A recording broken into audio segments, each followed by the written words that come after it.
इसीलिए मानो भगवत कथा में कथा की तुलना अमृत से की गई। कथा के लिए अमृत पूछा गया, पांचों अमृत में से पहला अमृत कौन सा होगा? तो पहला अमृत तो भगवान की कथा ही है। और नाथ समान तवानन सस्रवत कथा सुधा रघुवीर श्रवण पुटनि मन पान करी नहीं अघात मत धीर।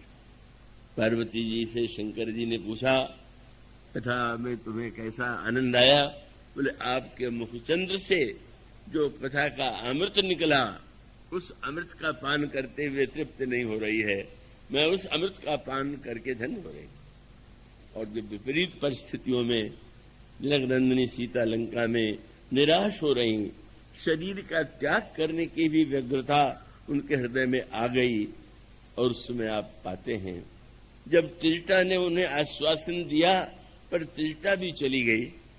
एक बार श्री किशोरी जी को इतनी व्याकुलता हुई कि उन्होंने यही कहा कि मैं यही चाहती हूं कि तुम लकड़ी ला दो, अग्नि ला दो, मैं शरीर छोड़ दूं। प्रभु का वियोग सही नहीं होता। इस दुष्ट रावण के वाक्य सुनने पड़े, इससे अच्छा है कि मैं शरीर का त्याग कर दूं। और तब त्रिजटा ने बड़ी चतुराई भरे वाक्य का प्रयोग किया, निशिन अनल मिलु सुन सुकुमारी, सुकुमारी राजकुमारी, रात्रि में अग्नि में मत मिलो।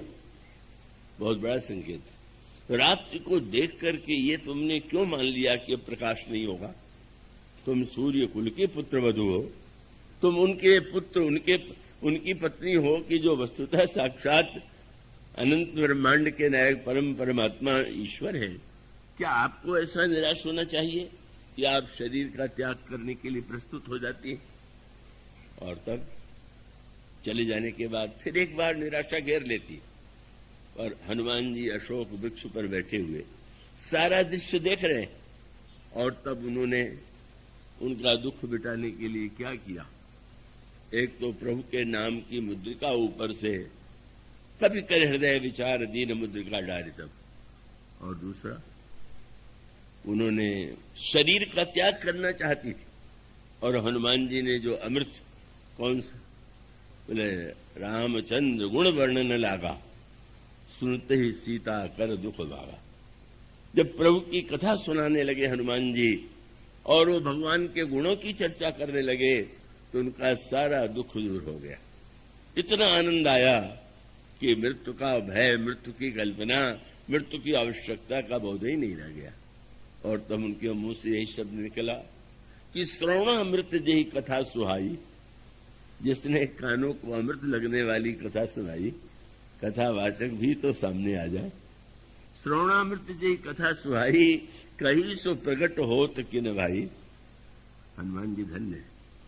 वास्तविक कथावाचक वह है जो अपने को छिपावे, भगवान के गुणों को प्रकट करे। अपने को ही प्रकट करने की चेष्टा तो भगवान की कथा साधन उस व्यक्ति का अहम साध्य हो गया। हनुमान जी ने सुना डाला, दिखाई नहीं पड़े।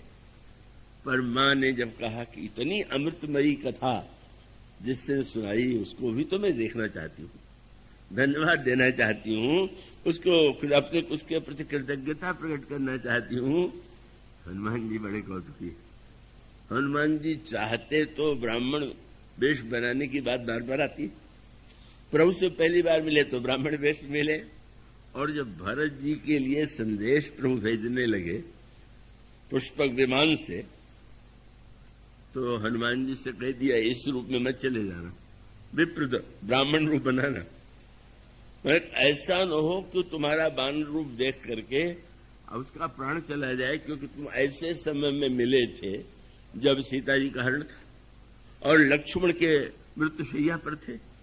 तो तुम तो बड़े निपुण हो और ये वेश तो इतना सुंदर है कि तुम वेश में तो बहुत बढ़िया कार्य करते हो। पहली बार तुमने सुग्रीव से मिलाया तो तुम ब्राह्मण रूप बना करके जाओ। तो जब सीता जी ने कहा कि कथा सुनाने वाला सामने क्यों नहीं आता, तो हनुमान जी ब्राह्मण रूप में आ सकते थे, लेकिन उन्होंने अनोखा कार्य किया। जैसा बंदर का सहज रूप है वैसा लेकर के नीचे आ गए और जो ही मां ने सामने बंदर को देखा, तो बंदर का रूप देखा, तो घबरा करके मुंह फेर लिया, पीठ कर दिया।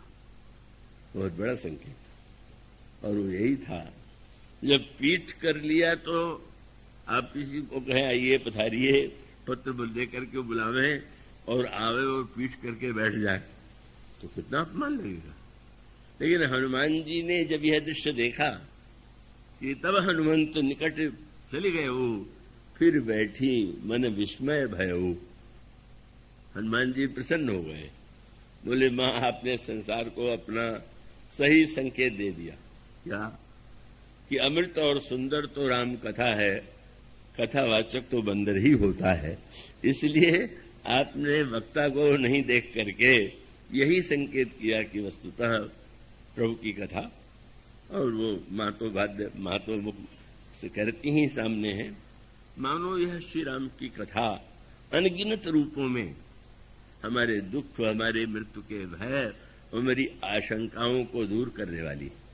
और यह कथा इतने रूपों में, हनुमान जी महाराज बहुत बड़े योद्धा थे, बड़े योद्धाओं को मारा ये उतना महत्वपूर्ण नहीं है जितना हनुमान जी ने भगवत कथा के द्वारा कितने लोगों का परम कल्याण करके, किसी के जीवन में वैराग्य, किसी के हृदय में कृपा, किसी के हृदय में विश्वास, किसी के हृदय में नाम। मानो यह जो प्रभु की मंगलमयी अमृतमयी कथा है, ये हमें अनेक अनेक दुखों से मुक्त करती है, भय से मुक्त करती है। वह शरीर के संदर्भ में अमरता को महत्व न दे करके वह तो महत्व देती है कि जो प्रभु का चरित्र है, प्रभु का गुण है, प्रभु की कथा है, उसके अमृत का हम पान करें, हम धन्य हो जाए।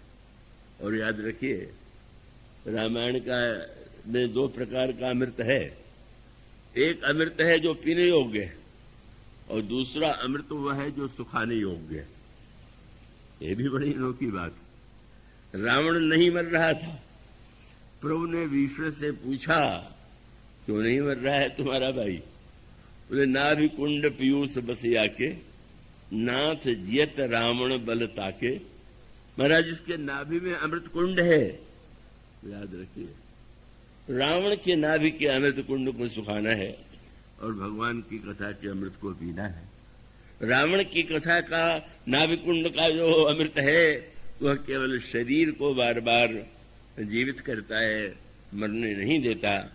और प्रार्थना करते हैं भीषण जी कि आप इस अमृत कुंड को सुखा दीजिए।